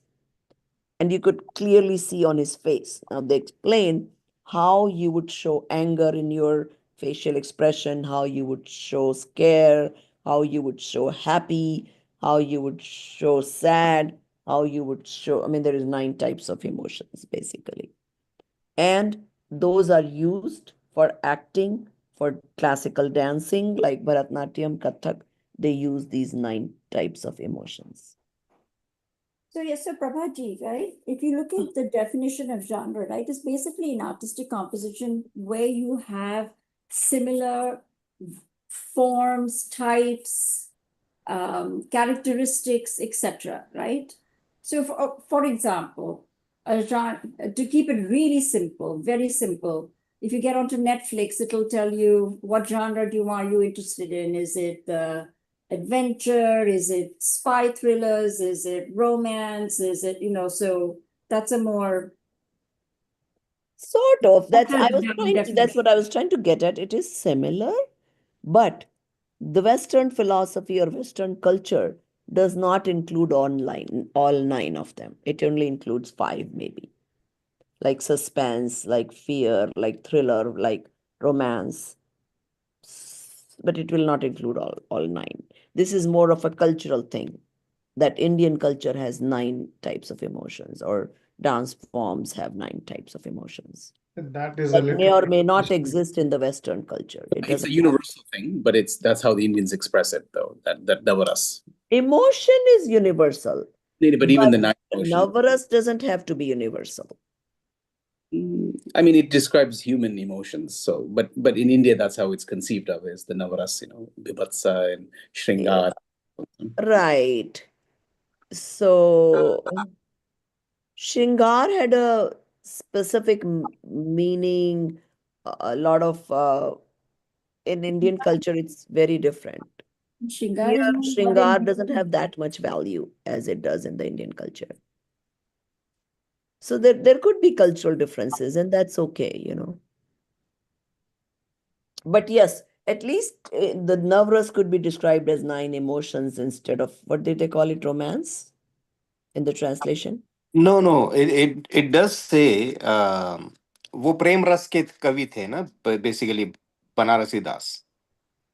So it does say he's a poet of romantic something. correct. But so that's what I was referring to. John, Where rather does than wait, nine wait, wait, emotions. wait. Where does it say कि वो प्रेम रस के थे? कहाँ लिखा है? well, that was my understanding from whatever we were reading. No, right it now. doesn't say that. That's No, his. it doesn't. That's why I'm saying it's a wrong translation. Okay, So so what would be the right that's translation? It says understanding. like you are a poetic Says, talent. let me read it in Hindi. It says काव्य प्रतिभा तो आपको okay. प्रारंभिक जीवन initial years of his life were spent in Shringarik kavitaon. Now Shringar Ras, how I don't know how did they translate. I think they translated that They into translate, I guess, romantic. Yeah. yeah, which is not correct. I mean, it's the common translation though for Shringar Ras. Maybe it is. I don't know. इसकी सर्वप्रथम कृति नवरस. Did they call Navras in the English translation? Your very first work was Navras. And did they explain is, nine emotions? No. Ras is translated as emotions as per ChatGPT.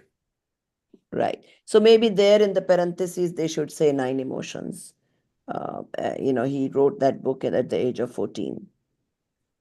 Romantic Hindi themes. movie also. I'll have to find out if Shringar Ras should be translated as romance or something else. I'm not sure.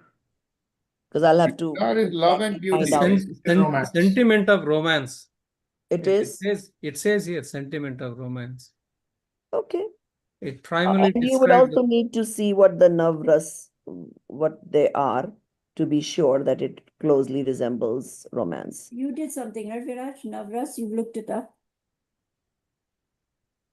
Yeah, 9 emotions, right? Of which Right. one is Shringar, right? Yeah, Love, Shringar. beauty. It's okay. So love, beauty can be romance. Then there Yeah. is laughter, then sorrow, anger, courage, fear, disgust, wonder, and peace. So Mhm. those are the 9 emotions. Adbhutaras, Shantaras, yeah, all those. Right. Okay. Yeah, Abhut, Vivasta, Santa. Bibhatsa. No, this one says Shringar, which is love and beauty. Hasya, which is laughter. Karuna is sorrow. Rudra means Right. anger. Rodra is anger. Yeah. Veer is courage. Bhayanak is fear. Bibhatsa is disgust. Abhut, Adbhut, Adbhut.